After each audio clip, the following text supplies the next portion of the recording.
¿Qué tal? ¿Cómo están? Muy buenas noches. Un placer saludarles. Soy Fernando del Rincón.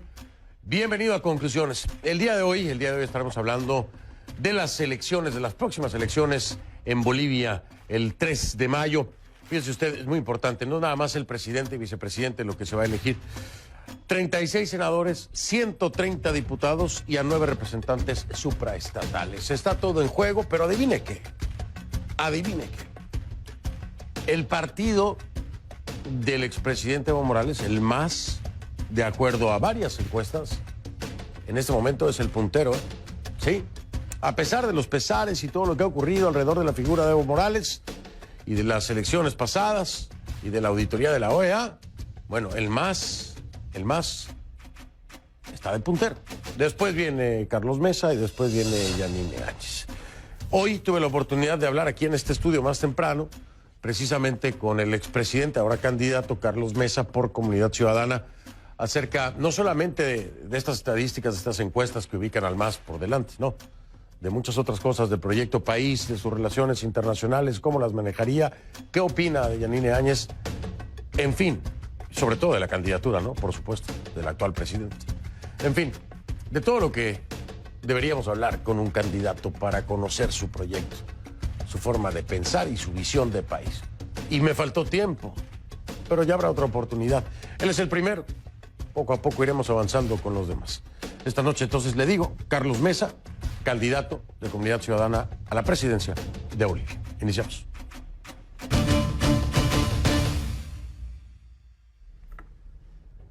Le pido que a partir de este momento me acompañe utilizando la etiqueta numeral Conclumesa. El hashtag es Conclumesa, numeral Conclumesa. Obviamente el apellido de mi invitado. @soy F del Rincón es la cuenta en Twitter. Sus comentarios con la etiqueta Conclumesa a mi cuenta en Twitter. @soy F del Rincón es la única cuenta que tengo. A las demás no les haga caso. @soy F del Rincón. Si seguimos así, Evo vuelve. Esa es la advertencia de Luis Fernando Camacho, que también es candidato a la presidencia de Bolivia y figura clave, muy importante del movimiento social que a finales de 2019 exigió la renuncia de Evo Morales. Esto, como le decía ya, tras la publicación de un reporte de la Organización de Estados Americanos que concluía que hubo manipulación y parcialidad, es decir, en pocas palabras, fraude en los comicios de octubre de 2019, donde Morales se había decretado ganador. Aunque Morales renunció en noviembre y fue inhabilitado por el Tribunal Electoral para participar en los nuevos comicios, su partido, el MAS, el Movimiento al Socialismo, tiene un delfín, su gallo, ¿no? Es el exministro de Economía, Luis Arce, quien ya fue habilitado para ser candidato presidencial y lidera en el primer sondeo rumbo a los nuevos comicios presidenciales en mayo. Camacho asegura que es la falta de unidad entre los sectores opuestos y el esparcimiento del voto lo que ofrece el chance al MAS de volver al poder. Y bueno, con ello, de alguna u otra forma, el regreso de Evo Morales, incluso a Bolivia, ¿eh? En una carta publicada en Twitter, Camacho dio a entender que estaba dispuesto a suspender su candidatura en busca de un consenso, al mismo tiempo que convocó a una reunión urgente para tomar medidas. Vamos más a fondo con todo esto, con nuestra Key Guerrero y su reporte K.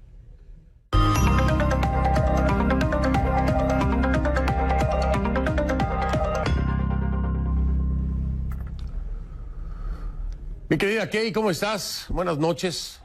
Muchos detalles, ¿no?, por compartir sobre los sondeos recientes que, a pesar de los pesares, digo yo, ponen al MAS en la punta, ¿no? ¿Cómo estás, Key? Hola Fernando, buenas noches. Hay que comenzar diciendo que hay preocupación, mucha preocupación en Bolivia entre los sectores que se oponen a la candidatura del partido de Evo Morales por la cantidad, Fernando, hay que decir, de los candidatos en esa esquina política, en esa esfera política. ¿Por qué? Porque, bueno, el voto, como tú decías, está dividido. Y ahora los mismos candidatos, los candidatos que se oponen a Evo Morales, dicen que toda esta división podría estar dándole una ventaja a Luis Arce, que como sabemos es el candidato presidencial por el Movimiento al Socialismo, a su vez el partido del expresidente Evo Morales. Y se trata, Fernando, hay que decirlo, se trata de una ventaja por ahora de 2 dígitos, porque así lo confirma un sondeo reciente de Unitel realizado por la encuestadora Sies Mori. En este sondeo, Fernando, que se llevó a cabo a principios de este mes de febrero, con una muestra bastante amplia de más de 2.200 encuestas de cobertura nacional, con un nivel de confiabilidad del 95%, como tú decías, Luis Arce toma la delantera con un 36,2% de la intención del voto.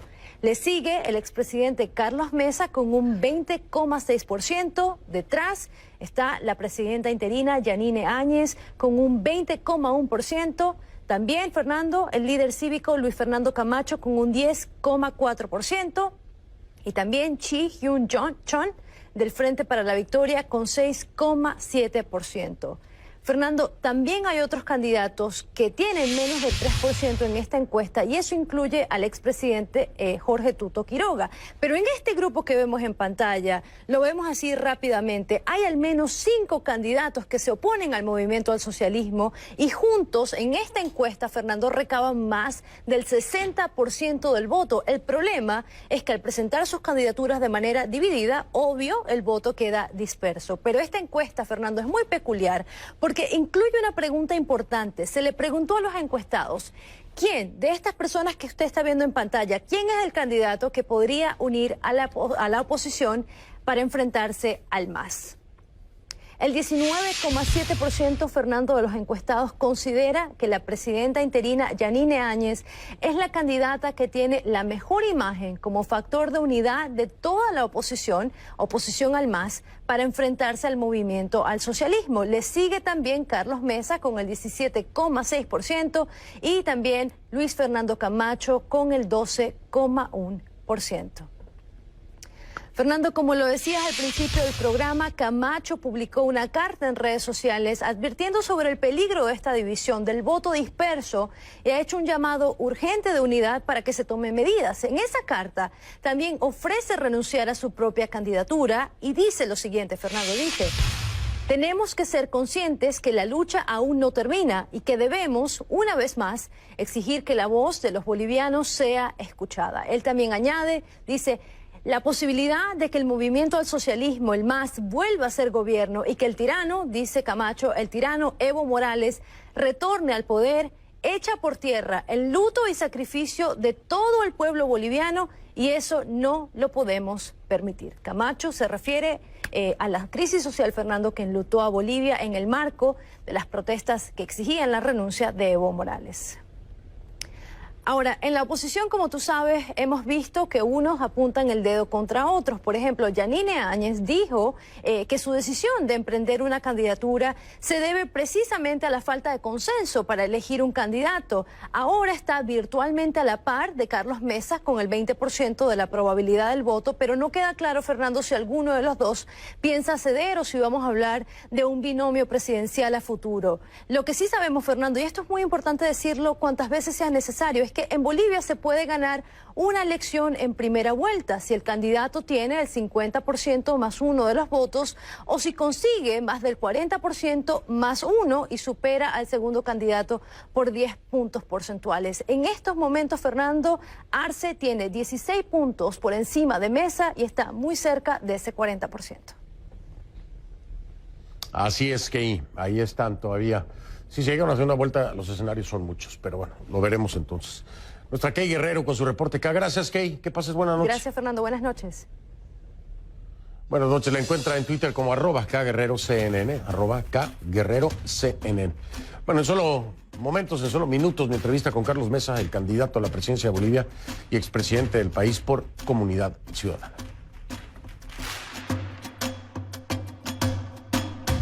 Y aquí en el estudio me da mucho gusto recibir a Carlos Mesa, es el candidato de Comunidad Ciudadana a la presidencia de Bolivia. Bienvenido, don Carlos. ¿Qué tal, Fernando? ¿Cómo le va? Qué gusto saludarle. Igual. ¿Qué anda haciendo por acá? Haciendo un paréntesis en el proceso electoral en el periodo de carnaval, con algún par de reuniones. Perfecto. Interesantes las reuniones acá con bolivianos en el exterior o con algún grupo en particular. No, reuniones particulares. Reuniones particulares. Bueno, no voy a entrar en detalle, me imagino que serán asesorías y muchas cosas más, como siempre lo hacen. Ni le voy a preguntar con quién tampoco. Oiga, don Carlos, déjeme de entrada preguntarle, de acuerdo a encuestas, hoy por hoy, estaría arriba Luis Arce, el candidato del MAS, arriba de usted en este caso, Como segunda fuerza, por supuesto, Comunidad Ciudadana, al frente de usted. Y como tercera fuerza estaría Yanine Áñez, la actual presidenta transicional o interina, o como le llamen.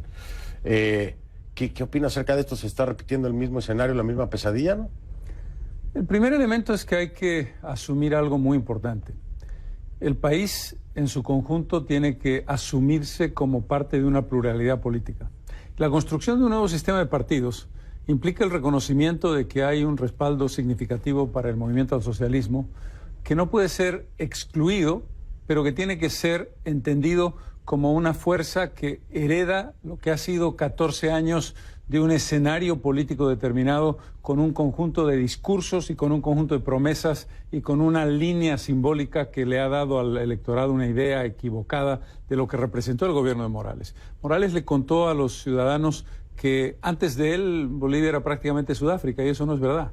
Se olvidan de que hubo una revolución. Es muy difícil decirle a un joven de 22, 23 años, no militante tienen del memoria MAS. histórica. Exactamente. Entonces, la construcción de esa falacia histórica ha generado una idea equivocada sobre las virtudes del movimiento al socialismo. Eso creo yo que explica la razón por la que el MAS sigue teniendo una fuerza significativa, que es importante tomar en cuenta porque el país tiene que construirse sobre una idea que nosotros fundamentamos: el reencuentro y la reconciliación, desde una posición de centro progresista que plantee la realidad de que nosotros vamos a ganar en segunda vuelta muy seguramente y vamos a intentar ganar en primera vuelta. Este primer envión es un poco el resultado de 14 años que dieron un discurso y que tuvieron una bonanza económica que no hay que olvidar. Pero, Carlos, ¿cómo me explica? Es cierto lo que me está diciendo, pero hay una actualidad que puede enterrar a cualquier otro partido en Latinoamérica o a cualquier otro candidato. La realidad de que se cometió un fraude que está siendo avalado, es decir, el fraude como tal, por la Organización de Estados Americanos,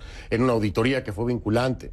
Un Evo Morales que no solamente pudiera haber sido parte de este mismo fraude, se están haciendo las investigaciones, sino que además conmina a bloquear, por ejemplo, ciudades enteras o comunidades enteras para que no lleguen los alimentos, que hace un llamado a la violencia. Es decir, esta realidad, estas declaraciones, usted sabe que pudiera tumbar a cualquier candidato latinoamericano. ¿Cómo es posible que haya una especie de blindaje para el MAS, a pesar de las acciones de quien todavía consideran su líder, que es Evo Morales, estando en Argentina además? No me lo tiene que decir porque, como usted sabe, yo soy la primera víctima de ese fraude. Hemos tenido que asumir una realidad que no compartimos y una realidad que para nosotros era intolerable. Por eso desconocimos el proceso electoral y por eso convocamos a la movilización popular. El criterio es correcto, Fraude, corrupción, envilecimiento del proceso político, traición a los principios fundamentales que fueron la razón de ser del movimiento al socialismo. Pero no hay que olvidar, y este es un elemento más como analista que para tratar de responder a la pregunta, porque como político lo coincido plenamente, tenemos que convencer al votante de que ahí hubo un gran fraude y un fraude histórico. Un fraude no solamente en el sentido electoral, un fraude desde el punto de vista de la construcción de un proceso político que traicionó sus bases. Pero 14 años de remachar y remachar la gota que horada la piedra convencieron a una parte de la población boliviana de que ese gobierno, que se había aprovechado de precios internacionales beneficiosos, les había dado todos los beneficios y todos los elementos de transformación, de inclusión social y de lucha contra la discriminación racial, lo cual no es verdad. Esa mentira tenemos que desmontarla. Ahora, no hay que desconocer el elemento simbólico del presidente indígena. Esa es la razón fundamental. Entiendo. El color de piel del presidente. Entiendo. Esto sigue siendo un tema de mucho peso en Bolivia.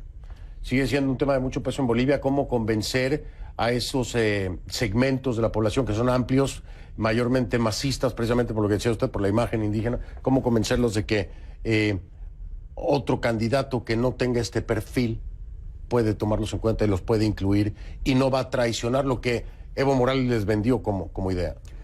El elemento central y el desafío clave en un país tan polarizado como Bolivia es que tú puedas construir una candidatura, y vuelvo sobre el término reconciliación y reencuentro, no en función del liderazgo político de Evo Morales, que creo que es el que ha generado la violencia y el que ha generado el revanchismo y el que ha dejado un legado exactamente inverso al que él predicaba. La búsqueda de la igualdad no se construye con la violencia ni con el racismo a la inversa. En ese contexto, lo que nosotros vamos a plantear es una candidatura en la que estamos dispuestos a asumir al conjunto del país. Si tú no entiendes eso, tiendes a pensar, no me refiero a usted. Sí, no, claro. No, si uno no entiende eso, tiende a pensar que hay dos Bolivias distintas, absolutamente imposibles de atar y absolutamente imposibles de unir por razones culturales, por razones geográficas y por razones étnicas, lo cual no es verdad. No es verdad, don Carlos. No, no pero es sí verdad. hay dos Bolivias, ¿no? A ver, hay diferencias de carácter cultural, hay diferencias de carácter en el carácter propio de la gente y hay diferencias de carácter geográfico. Y económico también.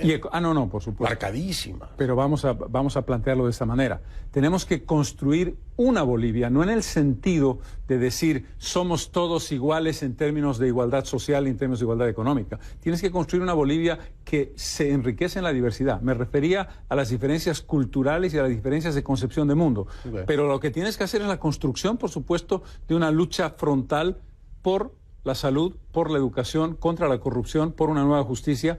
Nosotros estamos promoviendo una línea de lucha, por ejemplo, contra una enfermedad fundamental que es el cáncer, que tiene que ver con una acción de garantizarle tratamiento gratuito a los enfermos de cáncer. Estamos buscando una lucha contra la corrupción, tratando de garantizar que cada policía lleve una cámara para que cuando tú estés frente al policía, ni él te engaña a ti ni tú a él, ni entras en el modelito de la coima y en el modelito de la corrupción. Son soluciones concretas para la búsqueda de igualdad y para la búsqueda de una transparencia, de un gobierno en línea y de una salud más adecuada.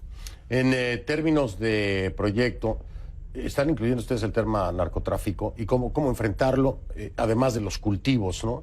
No quiero hacer la comparación, no estoy hablando de que Bolivia sea Colombia, ni mucho menos, pero una de las propuestas para esta solución fue la sustitución de cultivos, por ejemplo, ¿no? En Colombia. Bolivia hoy por hoy, usted ha visto las últimas noticias, se han destapado una cantidad de temas de narco que parecían haber estado escondidas por alguna razón o por alguien, pero hoy empieza a ventilarse mayormente, con transportes en avionetas, etcétera. ¿Cómo empiezan a enfrentar esto? ¿Tiene alguna idea en el proyecto País para poder cambiar esta tendencia?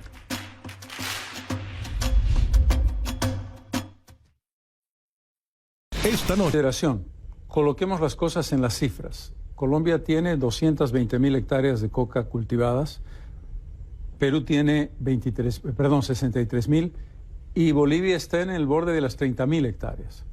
En el contexto general, la producción de coca de Bolivia es la menor de los 3 principales países productores del mundo de cocaína. Segundo, hay que hacer una línea en la que tú establezcas una estructura y una estrategia común entre Colombia, Perú y Bolivia, preguntándonos si la lucha contra el narcotráfico en su conjunto ha tenido éxito. Porque la respuesta más rápida, Fernando, es vamos a ser radicales y vamos a militarizar, por ejemplo, el Chapare. No tengo que hablar de México porque creo que es un elemento fundamental como ejemplo a no seguir. Claro. Tienes que trabajar en una línea de conexión con Brasil, el primer consumidor latinoamericano y el segundo consumidor mundial de cocaína en el mundo, y tienes que trabajar con Argentina y Chile. Y Estados Unidos, ¿no? Ahí está. Es decir, no tiene sentido una línea unilateral de Bolivia, un país pequeño, que trabaja en una política de lucha contra las drogas, cualquiera que ésta sea, prescindiendo del resto. Hay que trabajar en una estructura de coherencia sudamericana, una estructura en la que tengamos una interlocución con Estados Unidos y preguntarle a Estados Unidos cómo trabajamos juntos y a la Unión Europea y a Naciones Unidas en una nueva dimensión de la lucha contra el narcotráfico, porque los 50 años anteriores han sido un total fracaso. La sustitución de cultivos en Bolivia fue pionero. En los años 80 y 90 tuvo resultados muy interesantes que Morales luego negó completamente. Entonces, hoy día puedes recuperar un Chapare de producción alternativa, lo que llamamos nosotros los cultivos alternativos, donde puede estar la piña, donde puede estar la banana. Es una sustitución, al final de cuentas. La sustitución de cultivos. O sea, la contempla como una posibilidad. Pero creo que hay que hacerla integralmente. No se puede hacer exclusivamente Bolivia prescindiendo de los otros productores y de los otros consumidores regionales para generar una política regional de lucha contra el narcotráfico. Por supuesto. Déjeme cambiar un poquito, estábamos analizando el proyecto País, pero quiero entrar en temas de política porque les movieron las piezas del ajedrez fuerte a toda la oposición cuando Yanine Áñez anuncia su candidatura, ¿no? Y hoy es la tercera fuerza, de acuerdo a encuestas, digo yo, depende de quién haga la encuesta y a quién le pregunte, le van a dar resultados, ¿no? Pero también tiene un crecimiento muy importante. La petición de un amplio grupo de bolivianos de que se sumen para generar una fuerza única en contra del MAS sigue vigente. No lo han considerado, en ningún momento ha hablado con Yanine Áñez. No hay posibilidad de que se llegue a hacer una unidad, valga la redundancia. Siempre hay una posibilidad. Negarlo sería cerrar las puertas a la opción de la estructura de cuál es el desafío que tenemos que enfrentar. Tú lo mencionabas al principio, usted lo mencionaba al principio, el MAS tiene una opción de voto muy importante y uno no puede descuidarla. Ahora, ¿cuál es la línea? La línea que nosotros seguimos en su momento. Nosotros creemos que estamos al comienzo de un proceso electoral que va a ser muy corto, esta es la diferencia con el anterior proceso, en el que hay que definir con claridad cómo se perfila la segunda fuerza política. Nosotros creemos que esto es muy importante, la combinación de dos cosas. Somos segundos y creemos que tenemos la opción de construir un segundo lugar claro, donde el voto útil puede volver a repetir el escenario que tuvimos el 2019. Y el otro elemento es qué representamos desde el punto de vista de la propuesta política para un país al que queremos construir unido. Creemos representar una línea de equilibrio, de seriedad y de visión de Estado que no necesariamente puedes encontrar en todas las otras fuerzas, pero estamos trabajando en un escenario de unidad. No puedo adelantar nada. Creemos que hay que establecer contactos y que hay que establecer vínculos y que hay que analizar posibilidades dentro de una línea realista sobre principios comunes de trabajo político. ¿Sabe que me ha pasado algo muy chistoso, digo yo, ¿no? Porque cuando Luis Fernando Camacho, en una de las entrevistas le digo yo, oiga, ¿no ha pensado lanzarse a la candidatura a la presidencia? Me dice que no, y a la semana siguiente anuncia su candidatura a la presidencia, y después le pregunto yo que si lo haría con Pumari, y que todavía no estaba seguro, y después anuncia que es con Pumari. Y después tengo aquí a Yanine Áñez y le pregunto, oiga, presidenta, ¿no ha pensado lanzarse a la candidatura? Entonces me dice, Fernando, es que usted me la pone muy difícil. Y a la semana siguiente, y se rió y causó mucha controversia la risa y la pregunta, ¿no? A la semana siguiente me anuncia que va, ¿no? Y entonces ahora yo le voy a preguntar a usted, ¿podrían ir en fórmula en algún momento Yanine Áñez y Carlos Mesa si fuera necesario? No es una... le dice todo eso porque luego... No entiendo. No es un escenario en el que haya posibilidades, entiendo, desde el punto de vista legal. Desde el punto de vista legal, si tú eres candidato a la presidencia, no puedes cambiar de puesto en otra candidatura. ¿A menos que declines la candidatura? Aún declinando la candidatura, entiendo que no. Okay. Entiendo que no. Pero la pregunta de fondo no es la construcción de un binomio determinado, sino la construcción de una alianza en la que se pueden establecer escenarios comunes, aunque uno deje de ser candidato u otra deje de ser candidata. Sí, la posibilidad no está cerrada. Lo que para nosotros tiene dificultad. ¿Cuál es mi dificultad con la presidenta? La dificultad tiene que ver con un hecho que para mí es una presidenta que estaba cumpliendo un rol extraordinariamente importante y valiente y que tenía la línea de llevar adelante la transición y entregar el mando a quien sea elegido en las urnas, y de pronto una presidenta que aprovecha una circunstancia y que toma una oportunidad política dejando de lado su encargo fundamental. Eso a mí, para decirlo fácil, me hace ruido. Pero entiendo que hay un mandato mayor, que es el mandato de la unidad. Nosotros creemos que podemos construir la unidad a partir de nuestra propia candidatura y nuestra propia propuesta. Pero no se me escapa que hay que hacer una evaluación en profundidad. No quiero darle una respuesta definitiva. Creo que podemos construir la unidad a partir de nuestra candidatura. Si esto no fuera posible, estamos dispuestos a entenderlo y a entenderlo en un sentido constructivo. Qué interesante. Qué interesante además escuchar que hay apertura. No hay una respuesta definitiva, hay apertura y hay que analizar los escenarios. Pero estamos hablando del MAS, estamos hablando de Comunidad Ciudadana y estamos hablando de Yanine Áñez. Pero son 8 candidatos los que hay. Vamos a quitar el del MAS, son 7, que tienen muy pocos porcentajes, pero que finalmente diluyen el voto. Está Tuto Quiroga, por ejemplo, ¿no? Con su Corazón Verde Digital, que además la propuesta suena muy bonito, pero es difícil de entender la propuesta de Tuto. El Corazón Verde Digital suena como ecológico, pero muy tecnológico al mismo tiempo. Entonces Tuto Quiroga les está robando. ¿Cuántos puntos porcentuales? No sé, alrededor de 2 puntos porcentuales tal vez. Pero si sumamos las otras 6 fuerzas o las otras 5 fuerzas, ya se está hablando de un porcentaje interesante. ¿Por qué no encontrar ahí entonces la sumatoria para eliminar todos estos puntitos sueltos? 2 consideraciones. En la anterior elección el escenario era muy parecido, éramos 9 candidaturas. Y ya vieron los resultados, ¿no? El resultado, si el presidente Morales no hubiera hecho fraude, nosotros estaríamos gobernando Bolivia. Porque en la segunda vuelta ganábamos. En segunda vuelta ganaba la proyección. Claro. ¿Eso qué quiere decir? No es que esté celebrando que hayan 7 candidaturas. Si coincido que un punto aquí, 2 allá, 3 acá te pueden hacer un daño importante. Yo estoy convencido de que esas candidaturas pequeñas tienen la opción y en algún caso van a tomar la decisión de bajarse en el momento oportuno. Pero si no, creo que tenemos la posibilidad de construir un escenario equivalente al 2019 de construcción de una candidatura que en segunda vuelta, en primera está difícil, hay que intentarlo, pero en segunda vuelta llevamos adelante con toda tranquilidad. Yo creo que ganamos la elección con tranquilidad. Creo que a todos les queda claro que en segunda vuelta estaría ganando, en este caso, Carlos Mesa. Además, pensar en un escenario en el que se va a una segunda vuelta, ¿para quién serían los votos de Yanine Áñez, por ejemplo? Mi lógica me dice, pues son anti-más. Sin duda. Anti-más completamente. Entonces, Sin cuando duda. estamos hablando, cuando ya se suma el porcentaje de Yanine Áñez en una segunda vuelta a la de Carlos Mesa, Comunidad Ciudadana, el triunfo debería ser claro, ¿no? Sin duda. Sin duda, y además hay que construir dos pasos. Un paso que tiene que ver con el triunfo electoral y un paso que tiene que ver con la construcción de gobernabilidad.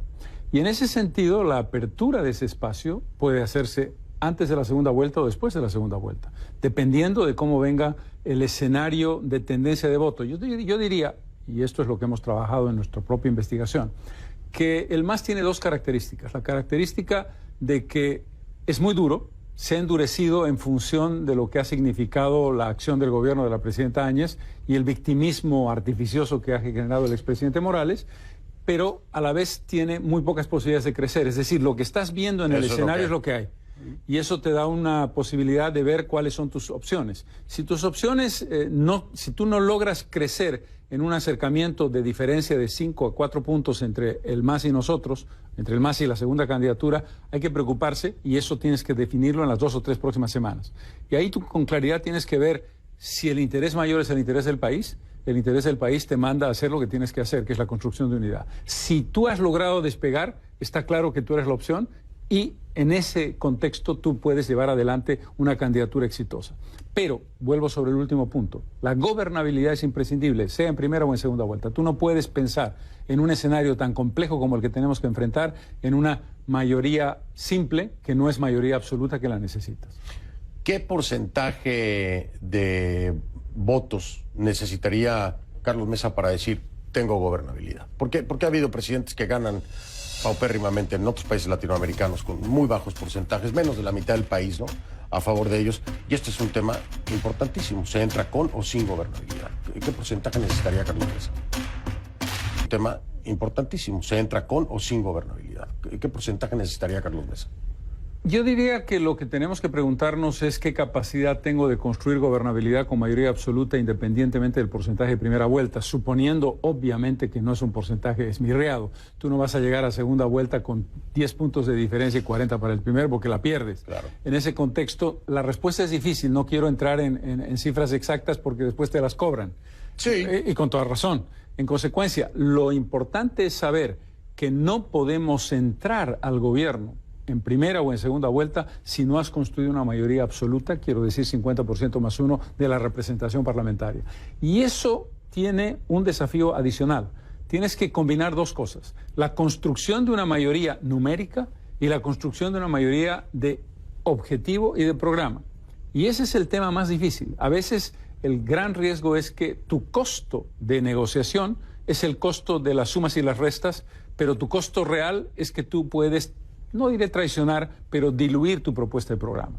Ese es un elemento muy importante. Los principios parecen literatura cuando estás en una campaña electoral, pero son fundamentales cuando estás en el gobierno. Quiero entender que en la propuesta de Comunidad Ciudadana se habla necesariamente de inclusión. Si estamos hablando de reconciliación.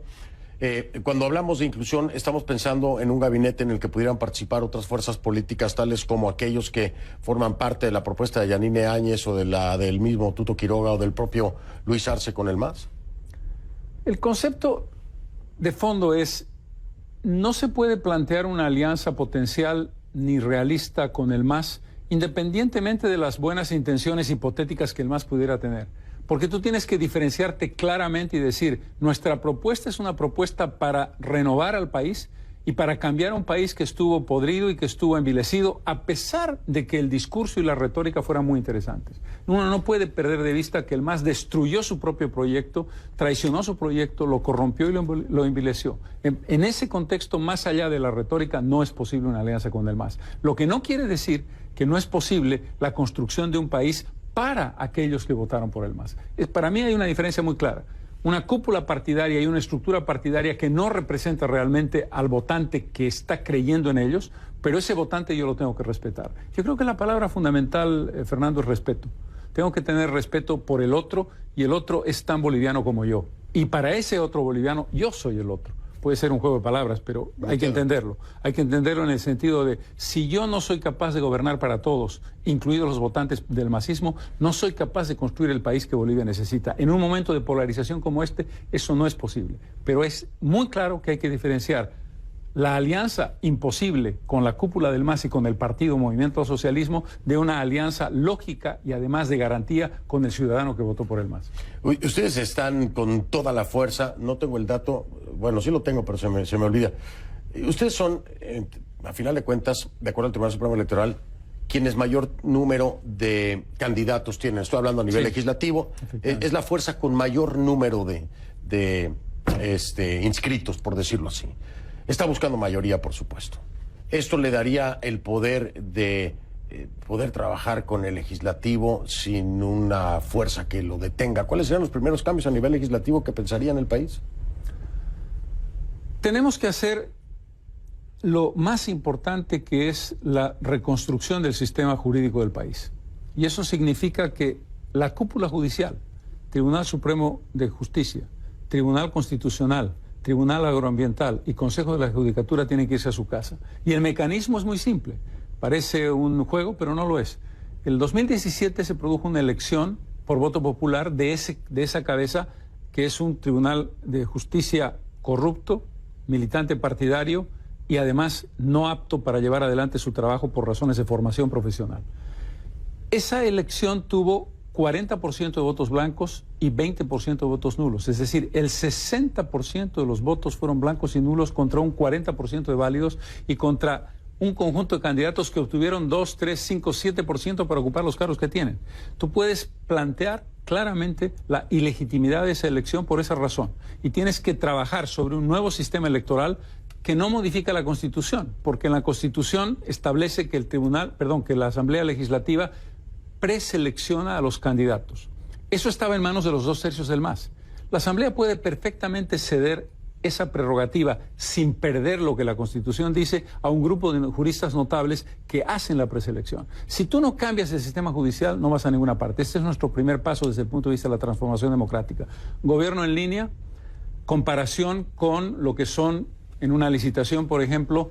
¿Cuáles son las características que tú tienes de pretensiones de ganancia y de rentabilidad? ¿Qué porcentaje de rentabilidad esperas como contratista? Y si hay precios unitarios, ¿cómo son los precios unitarios en Colombia o en Chile o en Perú para carreteras similares si estás hablando de una carretera? Es decir, gobierno en línea, gobierno transparente, licitaciones con la rentabilidad clara y mecanismos en los que todas las acciones, si tú vas a importar diésel, por ejemplo, y vas a importar X toneladas, ¿qué calidad de diésel estás importando? ¿Cuánto vale cada litro o cada galón? ¿Y cuánto está en el mercado internacional? Que no te cuenten historias, que no te dupliquen o tripliquen el precio porque has conseguido un contrato mediante una coima, que es lo que está pasando en Bolivia de manera sistemática. En casi todos los países latinoamericanos. En términos de transparencia, la transparencia es hoy algo muy importante. Creo que se puso de moda en Latinoamérica hablar de transparencia, pero no sé si se está aplicando realmente. En términos de transparencia, ¿qué acceso tendrá, por ejemplo, cualquier ciudadano a las concesiones que pueda otorgar el gobierno, si llega a ser usted presidente, su gobierno, a las transacciones que él mismo tenga, ¿no?, en acuerdos internacionales? Todo esto podrá ser consultado. Hoy la tecnología nos da la oportunidad y que el boliviano pueda tener claro dónde está su dinero y cómo se está gastando y en qué se está utilizando. Dos consideraciones, una directa a la pregunta y otra complementaria. La directa a la pregunta: la inmediata aprobación de una ley de libre acceso a la información para periodistas, para empezar, y para el ciudadano común. La obligación, cuando digo gobierno en línea, de que toda transacción de un límite mínimo de dinero esté en línea en el momento en que se hace. Y desde el punto de vista de contrataciones, nosotros hicimos en el gobierno que yo presidí entre 2003 y 2005 un mecanismo que se llamaba Compro Boliviano, que te daba, si había un proveedor boliviano, tú le dabas una suerte de subvención, en el sentido de decir, le dabas una ventaja aunque fuera competitivamente menos eficiente en principio para productos, porque la industria boliviana es pequeña y por lo tanto no le estás haciendo un hueco ni estás haciendo una subvención desmesurada. Si necesitas uniformes para las Fuerzas Armadas, por decirlo así, darle una prioridad al proveedor boliviano. Bien, ahora tengo que ir al ámbito internacional antes de que se me vaya el tiempo, porque ha habido cambios importantes en este gobierno de Yanine Áñez. Se rompen relaciones, ¿no? Por ejemplo, con Venezuela, se rompen relaciones con Cuba, está la situación con Argentina, la tensión que hubo con México. Don Carlos, ¿usted va a restablecer relaciones con estos países, con Venezuela, por ejemplo? Nuestra posición ha sido muy clara. Nosotros creemos que el señor Maduro es un dictador y reconocemos al señor Juan Guaidó, en lo personal, como lo hace el gobierno de Bolivia, en eso coincido con el gobierno de la presidenta Áñez. Creo que hay que mantener esa línea inalterable. Creo que tenemos que recomponer plenamente una relación con los Estados Unidos que ya está en camino de recomposición, pero en el caso de México y en el caso de Argentina lo que hay que hacer es una construcción de confianza de nuevo. Porque nos guste o no nos guste, el presidente Fernández es un presidente electo democrática e impecablemente, y el presidente López Obrador es un presidente electo democrática e impecablemente, y por lo tanto tenemos que tratar de bajar la tensión. Lo que ha pasado con el expresidente Morales, esperamos que sea recíproco, es decir, que el expresidente respete, cosa que no está haciendo, el asilo político que tiene, pero no hay una razón para incrementar la tensión con México y con Argentina. Sin embargo, desde el frente del gobierno de Andrés Manuel López Obrador y del propio Alberto Fernández, no se reconoce completamente al gobierno de Yanine Áñez como legítimo. Usted tiene razón, y en este concepto nosotros creemos que ese gobierno, el de López Obrador y el presidente Fernández, están actuando incorrectamente y es impresentable que pretendan seguir defendiendo al presidente Morales. ¿Eso qué quiere decir? Quiere decir que cuando haya un nuevo gobierno electo, que podría ser la señora Áñez también, podría ganar la elección a la señora Áñez, por decirlo. Vamos a ganar nosotros, pero yo debo dejar esa posibilidad. ¿Van a mantener esa testarudez de no reconocer? Eso es inaceptable, eso es inaceptable. Cuando digo la reconstitución de relaciones, quiere decir respeto mutuo y reconocimiento mutuo y terminar con el rollo de que aquí hubo un golpe de Estado. Eso es algo inaceptable. Yo podré tener diferencias hoy con la presidenta Áñez, pero he defendido su legitimidad, la defiendo y creo que ha actuado correctamente de acuerdo a lo que la sucesión constitucional establecía. La pregunta final, invita entonces, si llega a ganar usted, invita entonces a su toma de posesión a Andrés Manuel López Obrador y Alberto Fernández. Digamos que sería demasiado entusiasta de principio. Yo creo que lo primero que tienes que hacer es reconstituir una relación para hacer una invitación. Yo creo que el criterio aquí es, si ellos cambiaran en el interín, cosa que no ha ocurrido, podrían ser invitados. En este contexto no, porque sería una falta de respeto al país, a mi país. Es decir, yo no puedo aceptar que Argentina y México no reconozcan a la presidenta Áñez y que sigan insistiendo que eso es un golpe de Estado. Lo que no quiere decir que no haya que construir una relación de confianza sobre la base de los dos países, de reconocimiento del nuevo gobierno y de la reconsideración de lo que hicieron con el presidente Morales. ¿Interpol debe meterse en el tema de Evo Morales? El concepto es muy simple. Si hay una orden de captura vinculada a un delito específico. Nosotros, por cierto, Fernando, claro, hemos abierto un proceso por supuesto, que en este caso tiene una característica penal, porque hemos hecho un distingo que el fiscal general ha entendido de que no se puede hacer un juicio de responsabilidades sobre un fraude electoral. Si el fraude electoral se comprueba o se imputa al expresidente que está en proceso de investigación, en ese momento es sujeto de una investigación internacional cualquiera, ya no tiene un carácter especial. Pero lo que necesitamos es, Interpol participa en el momento en que hay una acusación formal y una orden de captura que todavía no se ha producido en Bolivia. Pero si ocurriera por las razones anotadas, no veo por qué no. Le hago la última pregunta porque se me fue el tiempo. ¿Usted está consciente de que si llegara a ser el próximo presidente de Bolivia, Evo Morales va a seguir siendo un dolor de cabeza y Argentina va a seguir siendo igual? ¿Qué le pide al gobierno de Fernández después de que llegara a la presidencia sobre el tema de Evo Morales? Dos cosas muy simples. El reconocimiento del proceso de sucesión constitucional de Bolivia, el reconocimiento obviamente del gobierno boliviano que salga elegido de las urnas, y que se haga que Evo Morales respete lo que representan las reglas del asilo, cosa que no ha hecho ni en México, menos que en ningún lado, pero tampoco en Argentina. En Argentina ha habido momentos, como usted sabe, muy particulares, en que cuando el Fondo Monetario estuvo negociando con Argentina, curiosamente al presidente Morales le dio por ir a una revisión médica. Creo que no se puede aceptar que un expresidente haya convertido Buenos Aires en un lugar, en un cuartel de campaña en el que él se reúne con quien le parece, donde hace política y hace declaraciones sin ningún tipo de restricción. Eso es inaceptable. Pues, don Carlos, mucha suerte. Yo le digo que lo veo pronto porque seguramente por allá voy a estar. Seguro que sí. Por acá. Con mucho gusto. Y qué bueno que pasó por aquí, de verdad. Muchas gracias. No, encantado. Ha sido un placer. Gracias. Gracias, don Carlos Mesa. Expresidente y obviamente candidato a la presidencia de Bolivia por parte de Comunidad Ciudadana. Estuvo conmigo aquí en Conclusiones. Claro.